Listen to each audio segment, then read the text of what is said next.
UPA में जान फूंकने का नया फॉर्मूला।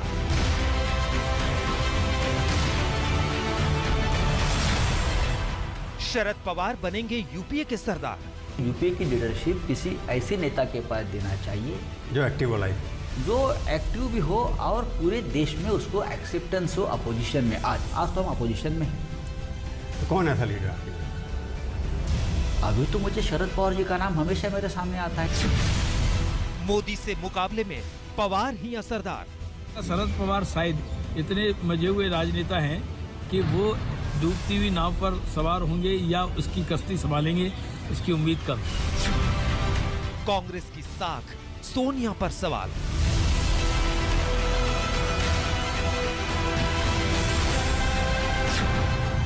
कामयाब होगी पवार को नेता बनाने की चाल।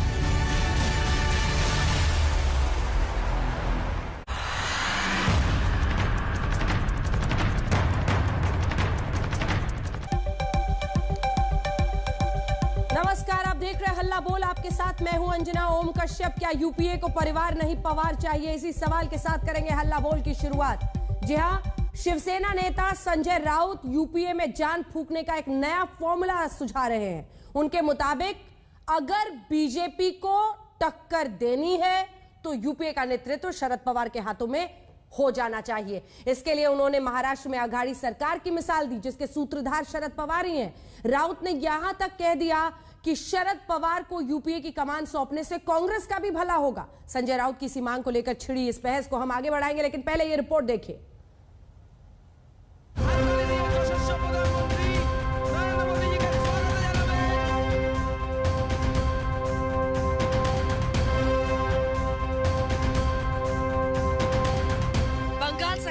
राज्यों के चुनाव में घमासान छिड़ा है। महाराष्ट्र में पुलिस कमिश्नर परमबीर सिंह के तबादले पर संग्राम चल रहा है। बीजेपी गिरफ्तार अधिकारी सचिन वाजे के पॉलिटिकल बॉस पर महाराष्ट्र सरकार से सवाल दाग रही है और शिवसेना सांसद संजय राउत ने इस बवाल के बीच यूपीए के बॉस पर नई लड़ाई छेड़ दी है। महाराष्ट्र मॉडल की वाहवाही करते हुए संजय राउत ने बता दिया कि यूपीए में भी ड्राइविंग सीट पर शरद पवार को ही बैठना चाहिए।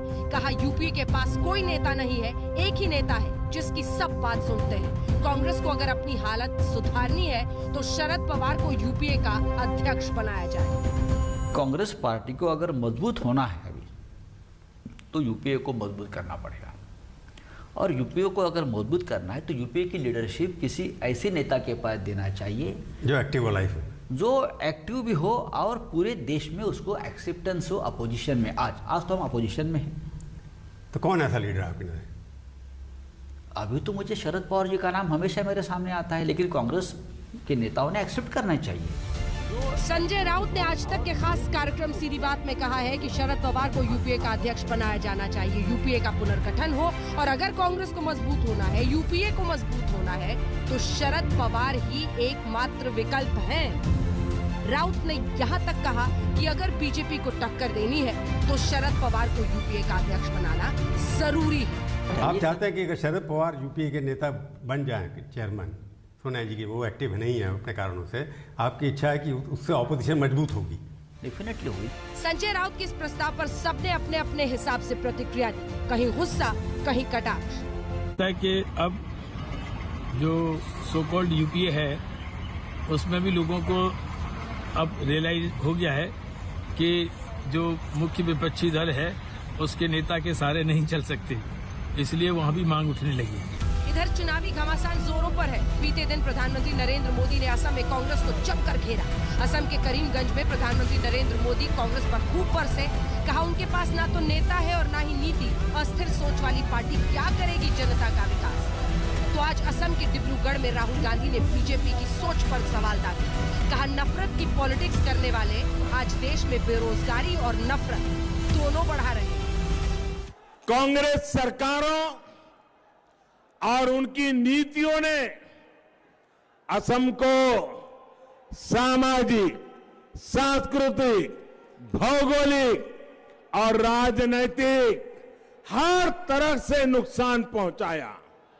कांग्रेस का घोषणा पत्र तो सिर्फ घोषणाओं के लिए होता है, इसलिए वो 2-3 लोग मंच पर ही घोषणा पत्र बना लेते हैं। आपने ये भी देखा होगा असम में और पूरे देश में बहुत तेजी से बेरोजगारी बढ़ी, नफरत, हिंसा बढ़ी। राहुल केरल, पुडुचेरी और असम के सियासी रण में पहुंच रहे हैं, लेकिन माना जा रहा है कि अब तक लेफ्ट वाली कहीं दोस्ती कहीं टक्कर वाले असमंजस की वजह से बंगाल में रैली अब तक नहीं की है। 2 दिन पहले एनसीपी सुप्रीमो शरद पवार ने पूर्व कांग्रेस नेता पीसी चाको को पार्टी में सदस्यता देते हुए कांग्रेस रहित नया फ्रंट बनाने के संकेत दिए थे। उन्होंने कहा था कि ऑल्टरनेटिव प्रोग्रेसिव मंच खड़ा हो, इसके लिए सोचने की जरूरत है। एनसीपी सुप्रीमो ने बताया कि ये लेफ्ट नेता सीताराम येचुरी का सुझाव है और इस पर विचार किया जा रहा है। सीताराम साहब ने कांटेक्ट किया और उन्होंने ये बात कही कि चाको साहब का तो हम स्वागत करते हैं, मगर इस माध्यम से एक अल्टरनेटिव प्रोग्रेसिव विचारधारा की कोई मंच खड़ा रहेगा, तो इस बारे में कुछ सोचने की आवश्यकता है और आप लोग इस पर ध्यान दीजिए, ऐसा सलाह उन्होंने दिया है। तो ये विचारधारा, इस तरह की बात हमारे कई साथियों के मन में है, इसकी आज देश को आवश्यकता है। तो शरद पवार साफ संकेत दे रहे हैं कि तमाम पार्टियों के गठजोड़ से बीजेपी को हराना है, लेकिन उस मंच में वो दूसरों के सुझाव पर कांग्रेस के बिना भी आगे बढ़ सकते हैं। और अब संजय राउत ने उन्हें सीधा यूपी अध्यक्ष बनाने का प्रस्ताव रखकर पूरी कवायद को टॉप गियर में डाल दिया है। ये सीधी चुनौती है महाराष्ट्र अघाड़ी सरकार के रचयिता शरद पवार की सोनिया गांधी को, जो यूपीए की इस वक्त चेयरपर्सन है। दबाव बनाने और दबाव से सियासी फायदे ले जाने में शरद पवार को वो महारत हासिल है जिसकी वजह से उनका कद भारतीय राजनीति में किंग मेकर से लेकर पॉलिटिकल इंजीनियरिंग का सुपर माइंड माना जाता है। संजय राउत ने जो शगुफा छोड़ा है, उस पॉलिटिकल मंडली में ऐसी पार्टियां शामिल हैं जो अपना अपना राग अलापने में माहिर है। हालांकि ऑर्केस्ट्रा को लीड करने वाली कांग्रेस पार्टी अभी सुस्त पड़ी है और इसलिए राउत को लगता है कि शरद पवार वो जोड़ है जो इस ऑर्केस्ट्रा में तालमेल बैठा सकते हैं। ये और बात है कि संजय राउत की पार्टी इस पॉलिटिकल मंडली में शामिल नहीं है।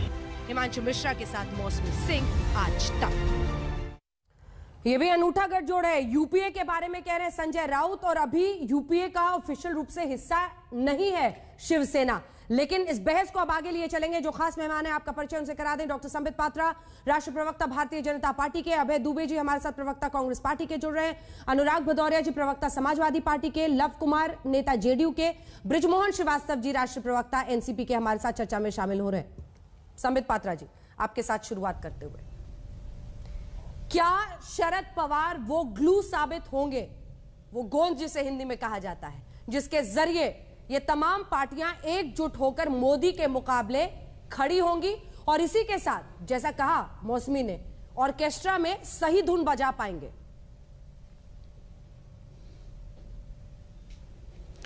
देखिए, पहली बात तो है, आपने कहा कि क्या शरद पवार वो ग्लू साबित होंगे। मैं तो कहूंगा आज तो ये जितने भी घटक दल हैं तथाकथित यूपीए में, इनको ही क्लू नहीं है कि ग्लू कहां है। और सबसे बड़ी बात है, आपने संजय राउत के इंटरव्यू को दिखाया। संजय राउत जी ने अपने इंटरव्यू में कहा कि एक ऐसा लीडर होना चाहिए जो एक्टिव भी हो और जिसका एक्सेप्टेंस भी हो। अर्थात अभी वर्तमान में यूपीए का जो अध्यक्ष है या अध्यक्षा है आदरणीय सोनिया जी, ना तो वो एक्टिव है और ना ही वो एक्सेप्टेबल है। ये अपने आप में एक बहुत बड़ा स्टेटमेंट है। दूसरी बात है, बहुत सारे परमुटेशन कॉम्बिनेशन करके ये सारे लोगों ने 2014 से पहले और 2014 के बाद दिखा दिया है। आप याद करिए, यहां समाजवादी पार्टी के प्रवक्ता भी बैठे हुए हैं। समाजवादी पार्टी ने भी एक्सपेरिमेंट किया था। एक साइकिल के ऊपर राहुल गांधी और समाजवादी पार्टी बैठे थे, फिर थोड़ी देर बाद साइकिल से राहुल गांधी जी को उतार दिया गया। नहीं बाबा, साइकिल में बैठोगे, साइकिल खराब हो गया, तुम उतर जाओ, उतार दिया गया। फिर उसके बाद बुआ और बबुआ का चला। फिर थोड़ी देर बाद चुनाव में जो नतीजे आए उसके बाद कहा गया फायदा हमें हुआ नहीं, तुम हमारी बुआ नहीं, तुम चली जाओ, मतलब बुआ को भी बाय बाय कर दिया गया। और तो और याद करिए कर्नाटक में भी किस प्रकार से ये 16 पार्टी के लोग एक साथ बेंगलुरु में हाथ पकड़कर ऐसे खड़े थे जैसे पता नहीं क्या करने वाले हैं। उसके बाद ये जेडीएस और कांग्रेस पार्टी का गठबंधन हुआ, फिर एक गमछा रखे, जेडीएस के कुमार स्वामी जी का गमछा था, रो रो के बेहाल उनका कि हाय हाय हमें सिद्धरामैया और कांग्रेस ने लूट लिया, हम क्या करेंगे, हमारी हालत खराब हो गई। फिर वो भी चले गए छोड़ छाड़ के। और तो और दिल्ली में याद करिए आए दिन चंद्रबाबू नायडू और अरविंद केजरीवाल रोज 2019 के चुनाव से पहले फूल का गुलदस्ता लेके रोज ऐसे मिलते थे जैसे ट्रंप और पुतिन मिल रहे हैं। के लिए तो संबित जी शरद पवार का नाम आ रहा है ना। शरद पवार की प्रशंसा तो पीएम भी करते हैं, उनकी स्वीकार्यता बाकी नेताओं से ज्यादा, यही तो कह रहे हैं संजय राउत। देखिए उनकी स्वीकार्यता ज्यादा होगी कम होगी इससे हमें क्या लेना देना। घटक दल तो सारे यही बैठे हुए हैं, एक एक करके सबसे पूछ लीजिए ना। हमारे यहाँ कांग्रेस के भाई बैठे हुए हैं, उनसे पूछ लीजिए उनकी स्वीकार्यता कितनी है, ये सारे मानेंगे कि नहीं। समाजवादी से पूछ लीजिए। कभी सोचा था ये दिन भी देखने पड़ेंगे जब शरद पवार कांग्रेस पार्टी को एक वक्त पर छोड़ने वाले, फिर साथ आने वाले, फिर मोदी के मुकाबले 10 कदम साथ चलने वाले कहेंगे कि कांग्रेस रहित मंच बनाएंगे अगर उसकी जरूरत पड़ती है तो। और दूसरी तरफ संजय राउत का यह कहना कि सोनिया गांधी नहीं, चेयरपर्सन अध्यक्ष शरद पवार को बनना चाहिए।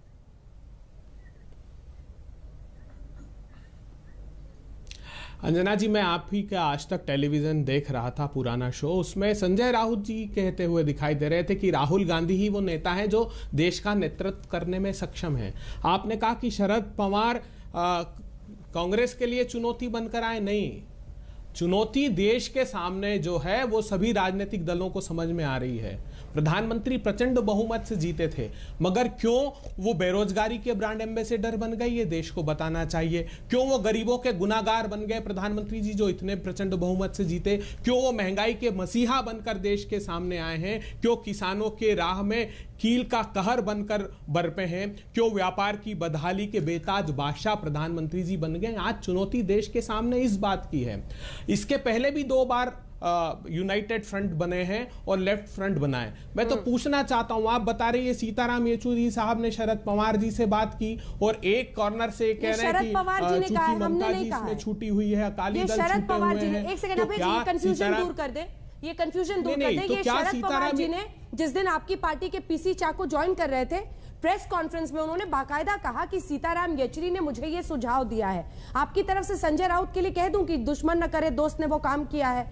आप लोग साथ में सरकार चला रहे हैं महाराष्ट्र में और यहां देखिए वो सोनिया गांधी को चुनौती दे रहे हैं। सर नहीं,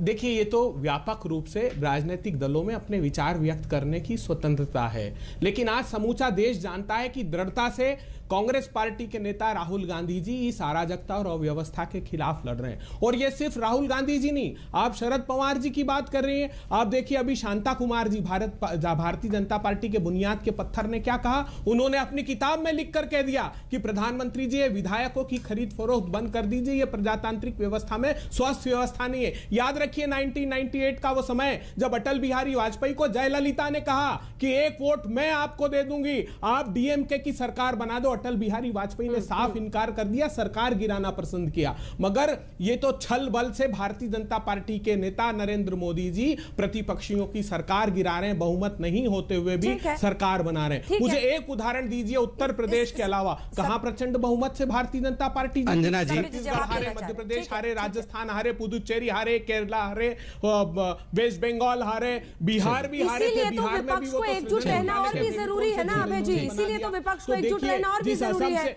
अब बताइए, अब आप लोग संजय राउत की शायरी पर ताली बजाएंगे कि नहीं बजाएंगे इसका एक सॉलिडारिटी में? अंजना जी ठीक है, संबित जी जवाब दे रहे हैं। आ रही हूं मैं, उसके बाद आ रही हूं भदौरिया साहब, आ रही हूं, साफ समझ में आ रही है ब्रिजमोहन जी आ रही हूं। अच्छा अंजना जी, यहाँ पे मूल प्रश्न था, आपने मुझसे प्रश्न पूछा क्या सोनिया जी के मुकाबले में यहाँ पर शरद पवार जी और ज्यादा कारगर सिद्ध होंगे। मैंने कहा ये मुझसे पूछने की आवश्यकता नहीं है, सारे घटक दल यहाँ बैठे हुए हैं, उनके प्रवक्ताओं से पूछिए। आपने कांग्रेस के प्रवक्ता से पूछा, उन्होंने इसका उत्तर नहीं दिया, गोल गाल करके कहा हाँ हाँ मोदी जी को हटाना है, सब जगह भारतीय जनता पार्टी हार गई है, राहुल गांधी ही महान है। भैया आप बताइए कि ये क्या नाम है, शरद पवार जी आपको एक्सेप्टेबल है या नहीं। और अंजना जी, मैं एक बात आपसे भी कहूंगा, ये मैं आप अनसॉलिसिटेड एडवाइस है, ये आपने जो शीर्षक दिया हुआ है परिवार नहीं पवार चाहिए, मुझे लगता है इसको समझने की आवश्यकता है और बदलने की आवश्यकता है। परिवार का पावर चाहिए, इसीलिए ये सब ड्रामा हो रहा है। ये सारे जो लोग बैठे हुए हैं पैनल में, ये सब परिवार वाले पार्टी है। आप देख लीजिए, हमारे दो यार नहीं चाहिए, किस प्रकार से हमारा परिवार बचे रहेगा, इसलिए इनको पावर। कांग्रेस परिवार नहीं है, परंपरा है त्याग और बलिदान की। सर ये हम दो हमारे दो यार की सरकार कांग्रेस तो भगवान है सर, आप चाहिए देश को। भगवान जी जरा शांत रहिए, मैं चिल्ला ये वंश में विचारधारा है संबित पात्रा जी, देश को प्रगति और समृद्धि की ओर ले जाने के लिए। ये वंश नहीं, मैं तो कहा अरे मैंने तो परिवार बोला, मैंने तो वंश बोला ही नहीं। आप लोग वंश कहाँ है? अरे आप भगवान हैं, आप वंश नहीं है, अरे आप परिवार नहीं है। आप सुन लीजिए आप भी तो दो ही लोगों का प्लीज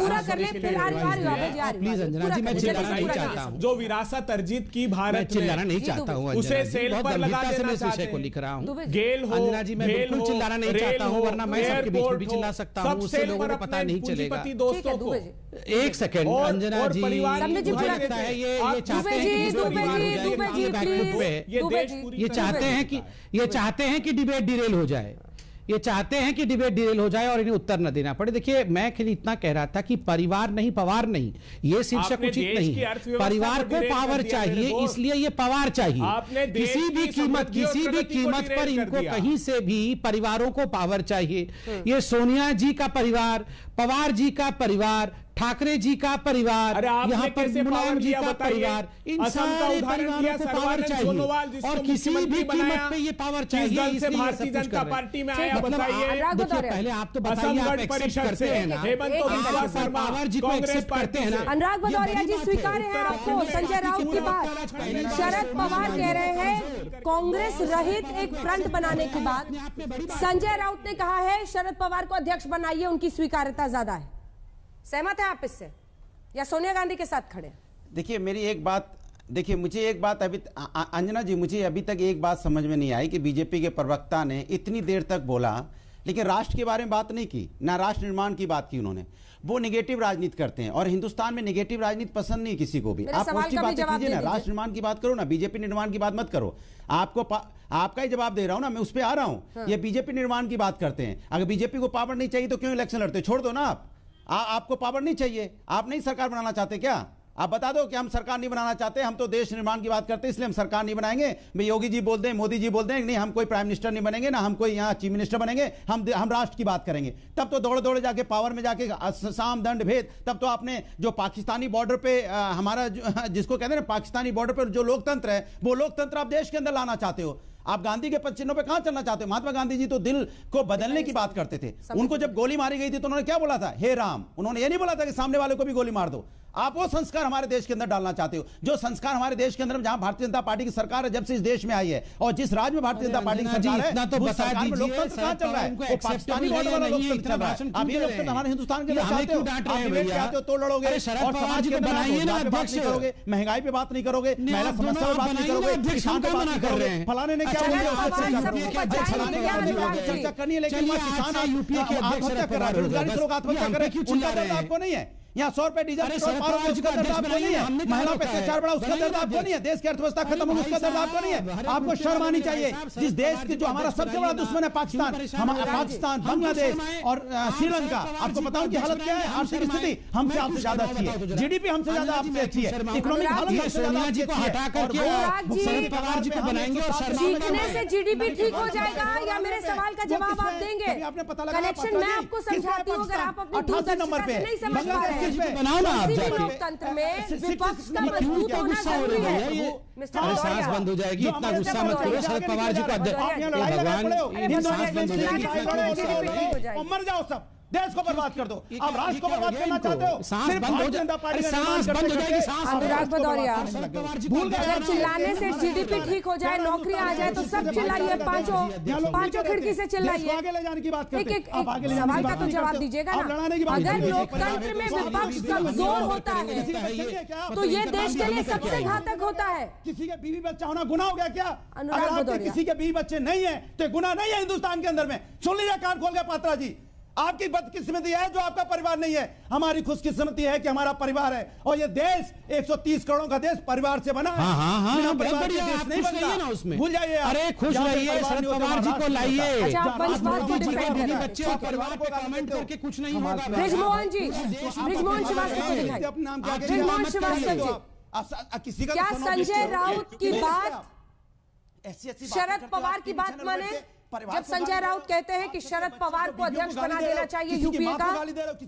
ब्रिजमोहन जी, देखिए अंजना जी, संजय राउत साहब राज्यसभा के मेंबर है और वरिष्ठ नेता हैं भारत, उनकी अपनी राय है। लेकिन चूंकि अभी वो यूपीए का हिस्सा नहीं है तो उनकी राय एक देश के राजनीति को बेहतर बनाने के लिए उनकी एक राय है और निश्चित रूप से इस पे सारे लोगों को विचार भी करना चाहिए।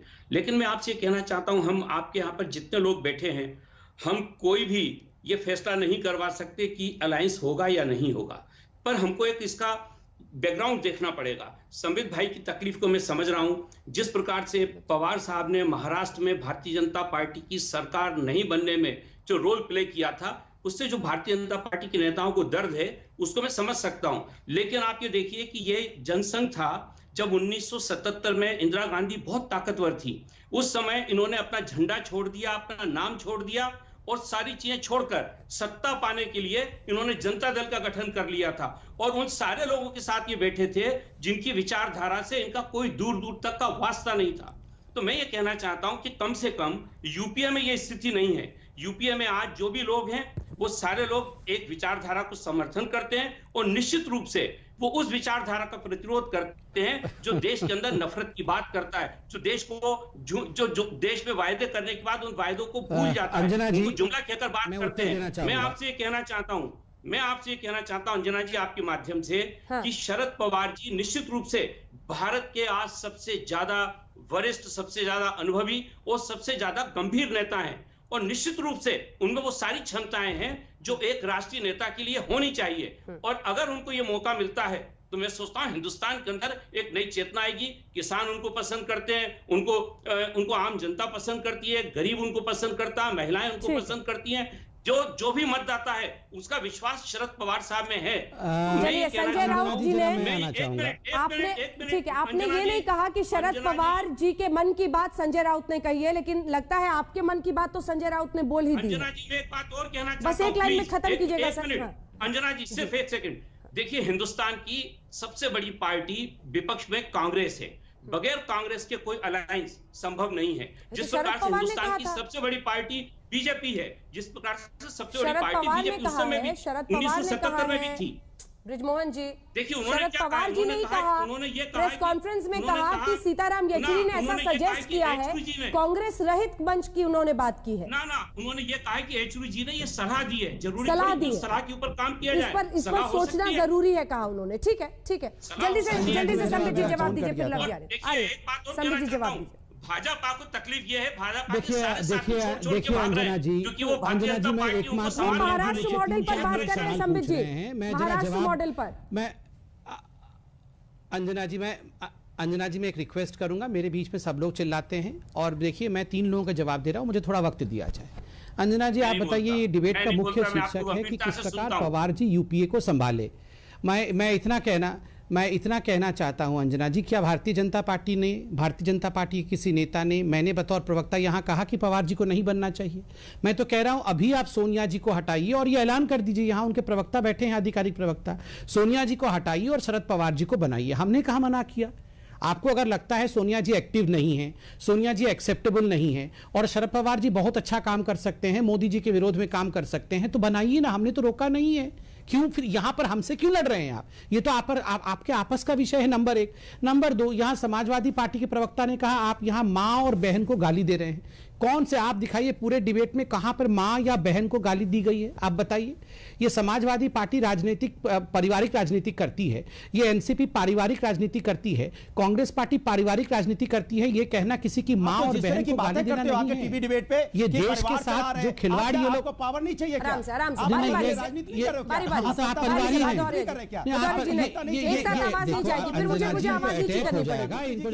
अपनी बारी से मैं जवाब लूंगी। अनुराग जी भरोसा रखिए, मैं जवाब लूंगी आपसे। रोज डिबेट करते हैं, कभी तो बात मान लीजिए, पूरा करने दीजिए, मैं जवाब लूंगी सर आपसे। संबित जी बात पूरी करें। अंजना जी इसके बाद आऊंगी अभय जी, एक बार देखिए अंजना जी, ये कोई अंजना जी ये हिंदुस्तान की जनता देख रही है। जब मैं कहता हूं कांग्रेस एक पारिवारिक पार्टी है, एनसीपी एक पारिवारिक पार्टी है, शिवसेना एक पारिवारिक पार्टी है और समाजवादी पार्टी एक पारिवारिक पार्टी है, ये मां और बहन को गाली नहीं है। इन लोगों ने हिंदुस्तान की लोकतंत्र को गाली दिया है। इनको लगता है किसी भी तरह इनको सत्ता में बने रहना है और इसीलिए लड़ाई हो रही है। आप बताइए 19 पार्टी एक साथ आए थे, बंगाल में आए थे, बंगाल में मैं आज मौजूद हूं, कलकत्ता से डिबेट कर रहा हूं। इसी बंगाल के इसी कलकत्ता में 19 पार्टी एक साथ हाथ पकड़ के खड़े हुए थे कि हम साथ में लड़ेंगे 19 में और मोदी जी को हरा देंगे। हमने रोका था इनको कि 19 पार्टी, अरे मायावती जी और ममता जी खुद लड़ गई कि प्रधानमंत्री कौन बनेगा। आप तय कर लीजिए ना, आपके अंदर से प्रधानमंत्री कैंडिडेट राहुल गांधी होंगे, शरद पवार होंगे या अखिलेश यादव होंगे, कौन ज्यादा कैपेबल है आज डिसाइड हो जाए, कौन इनमें से ज्यादा कैपेबल है डिसाइड तो हो जाए। हमारे तरफ से शेर नरेंद्र मोदी है, अब देखा जाए आपकी तरफ कौन है, आज डिसाइड तो करिए। ये बैठे हैं जल्दी से अनुराग जी, तीन बैठे हुए, अनुराग जी जवाब बताइए कौन है आपकी तरफ से। जल्दी से इसके बाद आऊंगी शायद ये भूल गए अंजना जी। नहीं, मुझे लगता है संबित जी संविधान को भूल गए। संविधान का मतलब होता है कि यहाँ पे जनता चुनती है, यहाँ किसी के फादर किसी को नहीं दे देते हैं, यहाँ पे चुनाव में जाना पड़ता है, चुनाव में जनता चुनती है, तब वो जाके एमपी एमएलए बनता है। एक बात। दूसरी बात, आप कहते हो मेरी तरफ से एक शेर है, अरे भैया हम लड़ने नहीं आए, हिंदुस्तान है, गांधी वाली देश है ये, यहाँ प्यार मोहब्बत से एक दूसरे की आइडियोलॉजी अलग हो सकती है, हम शेर चीते छोड़ने नहीं आए यहाँ पे। तो शेर है वो चीते लड़ो, आपस में जोर से चिल्ला रहे हो, लगा दो, एक दूसरे को जेल भेज दो। अरे हम आपस में लड़ेंगे क्या? चलती रहेगी। ब्रेक के बाद मैं आपके पास भी आऊंगी, ब्रेक के पास आऊंगी। लेकिन क्या ये विपक्ष में नए समीकरण और नए power emergence through Pawar reconsideration का माहौल बनाने की कोशिश है? एक ब्रेक के लिए हम रुक रहे हैं, फौरन लौट रहे हैं, बहस जारी है, देखते रहिए आज तक।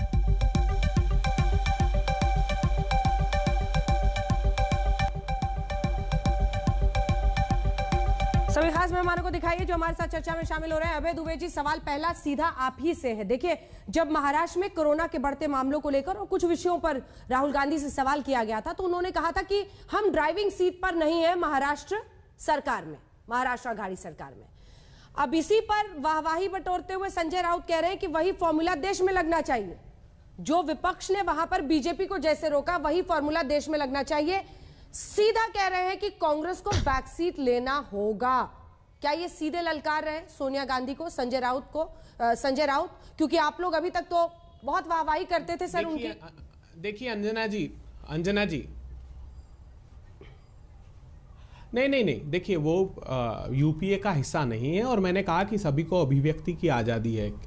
लेकिन मैं पूछना चाहता हूं, ये देखिए प्रधानमंत्री और संबित पात्रा जी जहां भी जाते थे मैं शुरू से सुनता था ये बाप बेटे की सरकार है, ये माँ बेटी और बाप ने जम्मू कश्मीर को लूट लिया, सत्ता की हवस और भूख उन्हीं के साथ सरकार बनाकर मिटाई। वेस्ट बंगाल जाते थे, भाग मुकुल भाग, सीबीआई आ रही है, बोले शारदा नारदा में लूट लिया, वो हेमंतो बिस्वा शर्मा, वो मुकुल रॉय, उनको शामिल कर लिया, उससे पेट नहीं भरा तो उसके ब्रांड एम्बेसडर मिथुन चक्रवर्ती को इन्होंने ले आए और ये बड़े पाक साफ बनते। पूछिए ना इनसे मोहम्मद फारूक कौन है? अरे पंडितों के कत्ल का आतंकी जिसने 10 साल जेल में बिताए, उसको भारतीय जनता पार्टी ने सत्ता की भूख मिटाने के लिए जम्मू कश्मीर के वार्ड नंबर 33 से टिकट दे दिया। बड़े घुसपैठ की बातें कर रहे हैं जरा जगह जगह सभा में। अरे रुबेल शेख कौन है? बांग्लादेशी, जिसको माइनॉरिटी सेल का अध्यक्ष बना दिया। और अभी आप कह रही थी प्रतिपक्ष कमजोर नहीं है। ये जो 5 राज्य हैं इनकी एक निगाह में परिणाम देख लीजिए। पिछली बार क्या हश्र हुआ था?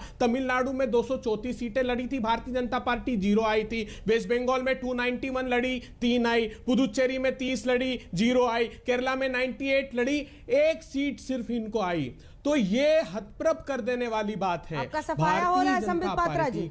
हार की कगार पर आकर खड़ी हो गई है और कांग्रेस पार्टी बहुत देर तक इनको सुना, दृढ़ता से मुकाबला कर रही है और सारे आपकी नफरत की पॉलिटिक्स को लोग नकार रहे हैं, आपका सफाया हो रहा है। संबित पात्रा जी, ऐसा अभय दुबे जी का कहना है।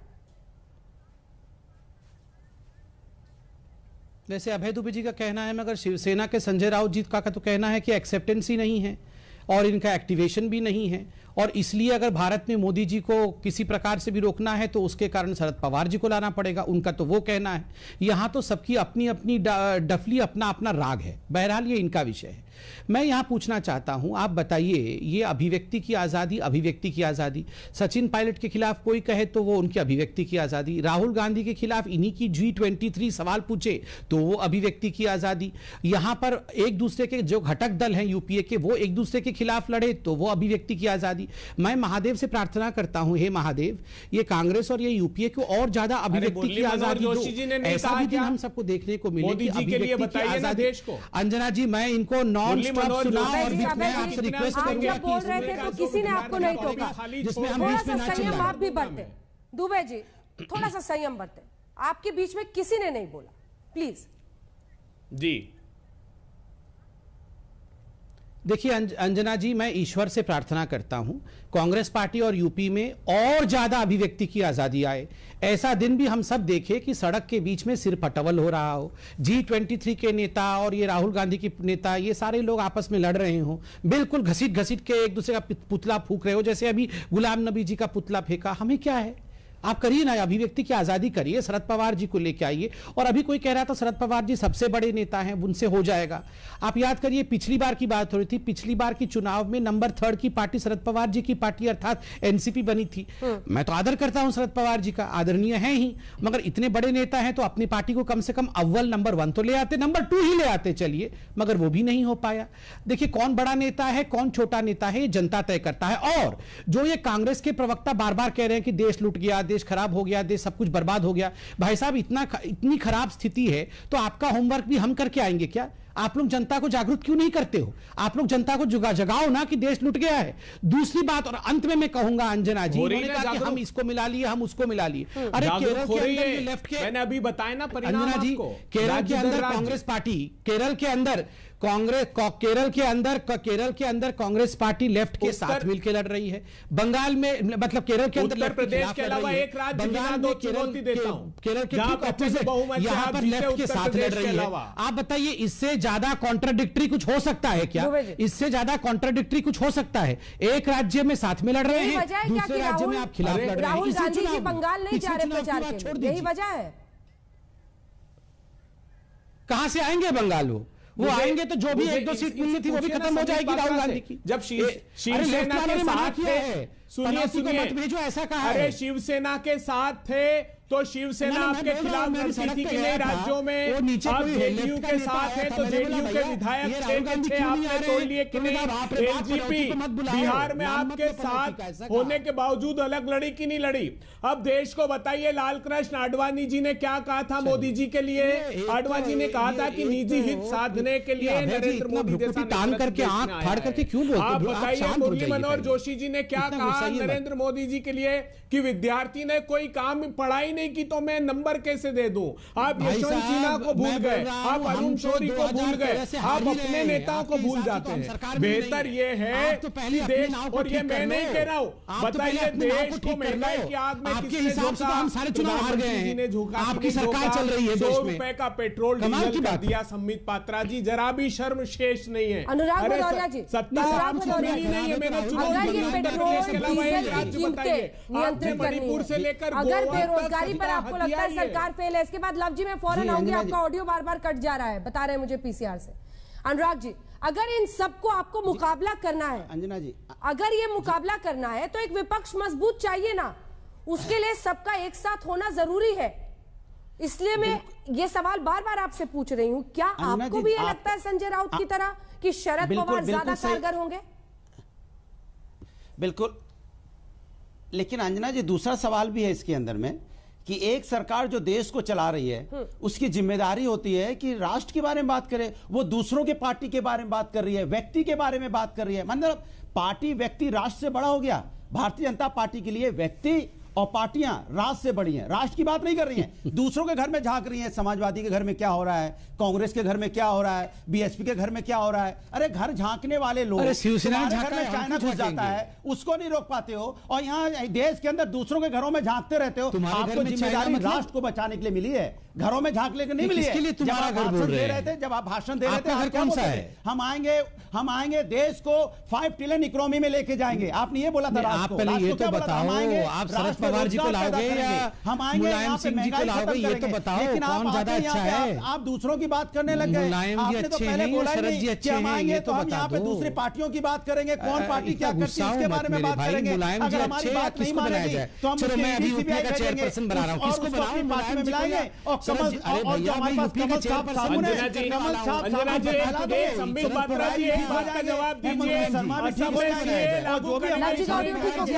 लव जी जल्दी से कमेंट, जल्दी से कमेंट। मोदी के मुकाबले में तमाम विपक्षी पार्टियां शरद पवार के साथ एक साथ आए, उनको अध्यक्ष बनाए यूपीए का, संजय राउत जी कह रहे हैं। सत्ता के चक्कर में आप किसी के साथ भी जब भी चुनाव की सुख लोगों को मिलती है, इसी तरह का पॉल्यूशन बनता है। और अभी तो चुनाव भी नहीं है और हसुआ के बियाह में खुरपा के गीत गा रहे हैं हमारे भदौरिया जी। अरे ऐसा गठबंधन हमेशा ये लोग बनाते हैं और कभी एक साथ रह भी नहीं पाते हैं। बहुत ज्यादा दिन तक के लोग अलग भी नहीं रहते हैं। अरे प्रभु, जनता की बात कर लो, जिन्होंने आपको चुना है उनके बारे में कभी बात कर लिया करो। अरे तो सृजन घोटाले के फेविकोल से जुड़े हैं। पहले सुन लीजिए ना, मैं किसी जाओ गांव में किसान क्यों मौत हो रही है, किसान के नाम पे आपको गांव में नहीं घुसने दे रही है। टीवी डिबेट तो कर सकते हो लेकिन गांव में नहीं जा सकते। गांव में किसान चलिए, यूपीए की कितनी मजबूती आएगी नहीं आएगी, किसके नेतृत्व में आएगी, इसको लेकर एक बहस कम से कम शरद पवार, संजय राउत, सब ये आवाजें महाराष्ट्र से उठ रही हैं। एक ब्रेक के लिए हम रुक रहे हैं। चुनाव हालांकि आप देख ही रहे हैं, बंगाल, असम, पुडुचेरी, केरल, इन राज्यों में। एक ब्रेक के लिए हम रुक रहे हैं, देखते रहिए। आज यूपीए को परिवार नहीं पवार चाहिए। संजय राउत, शिवसेना सांसद, ने यह कह दिया है कि यूपीए का अध्यक्ष शरद पवार को बनाना चाहिए। अभी सोनिया गांधी है, वो कह रहे हैं इसी से कांग्रेस बचेगी, यूपीए बचेगा। देखते रहिए आज। यूपीए को परिवार नहीं पवार चाहिए। जी हां, इसी पर आप देख रहे थे हल्ला बोल में बहस। देखते रहिए आज तक।